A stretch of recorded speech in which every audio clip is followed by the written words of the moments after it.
আসসালামু আলাইকুম, সবাই কেমন আছেন? আশা করি ভালো আছেন। আপনারা দেখতে পাচ্ছেন এখন কিন্তু প্রচণ্ড গরম।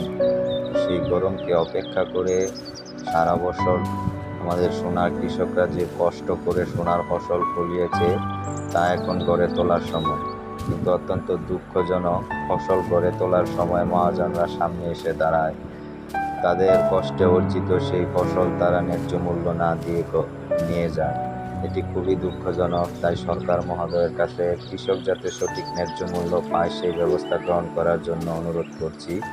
সেই সাথে আপনারা দেখতে পাচ্ছেন এখন কিন্তু আমের সিজন, তাই আম দিয়ে বিভিন্ন রেসিপি তৈরি করে রোদে শুকানো হচ্ছে। এই রেসিপিটা কিন্তু খেতেও অনেক সুস্বাদু এবং দীর্ঘদিন সংরক্ষণ করে রাখা যায়। আপনারাও বাড়িতে ট্রাই করবেন।